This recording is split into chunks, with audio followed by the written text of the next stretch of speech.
Dhaka central ইউনিভার্সিটির দ্বিতীয় merit ও প্রথম মাইগ্রেশনে আপনারা অনেকেরই হচ্ছে সাবজেক্ট চলে আসছে নতুন করে, আবার অনেকের সাবজেক্টটা মাইগ্রেশন হয়েছে, আবার অনেকে এখন পর্যন্ত সাবজেক্টই পাননি। তো আপনাদের কি করণীয় রয়েছে? যারা সাবজেক্ট পাননি তাদের কি করণীয়, আর যারা সাবজেক্ট নতুন করে পেয়েছেন অথবা মাইগ্রেশন হয়েছে আপনাদের কি করণীয়, সেগুলো নিয়ে আজকের ভিডিওতে বিস্তারিত কথা বলবো। আমি আপনাদের জিহাদ ভাইয়া বরাবরের মতোই রাজশাহী বিশ্ববিদ্যালয় থেকে আছি আপনাদের সাথে। সর্বদা ভর্তি সংক্রান্ত সকল আপডেটগুলো পেতে অবশ্যই আমাদের চ্যানেলটি সাবস্ক্রাইব করে রাখবেন। পেজ থেকে দেখে থাকলে আমাদেরকে ফলো করে রাখবেন। আচ্ছা, এখানে প্রথমে আমি আগে বলবো যে হচ্ছে যারা সাবজেক্ট পাননি তাদের কি করণীয়। অনেকে বলেন যে ভাইয়া আমার পজিশন সি ইউনিটে 2500, আমার এ ইউনিটে হচ্ছে 4400, বা হচ্ছে আমার বি ইউনিটে 5000 পজিশন, আমি কেন সাবজেক্ট পাইনি। আবার অনেকে তো এরকম করতেছে, ভাইয়া এ ইউনিটে হচ্ছে 4500 আসন, কিন্তু সেখানে আমার পজিশন 4400 4300, আমি কেন সাবজেক্ট পাইনি।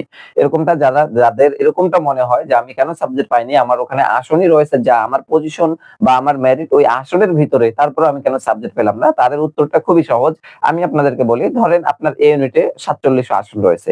এখন এই 4700 আসন কিন্তু শুধুমাত্র সায়েন্সের সাবজেক্টই না, মনে রাখবেন।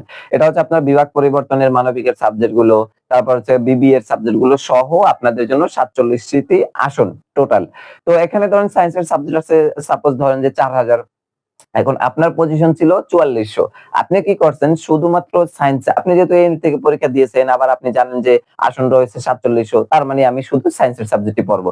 এজন্য চয়েস লিস্টে শুধুমাত্র সায়েন্সের সাবজেক্ট গুলোই রাখছেন, যার কারণে আপনার এখন পর্যন্ত সাবজেক্ট আসেনি।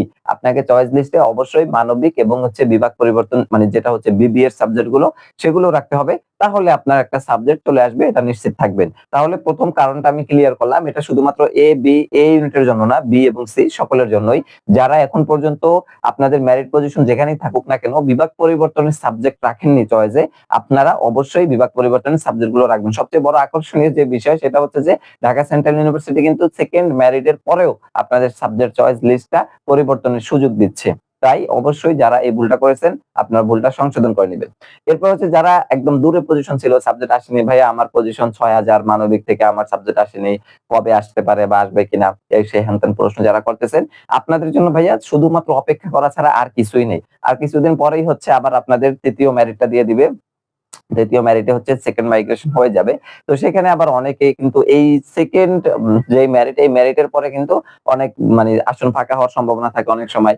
যেহেতু আবার এই বছর আসন ফাঁকা না হওয়ার আরেকটা কারণ রয়েছে, যেহেতু এটাই একদম শেষ ভরসা।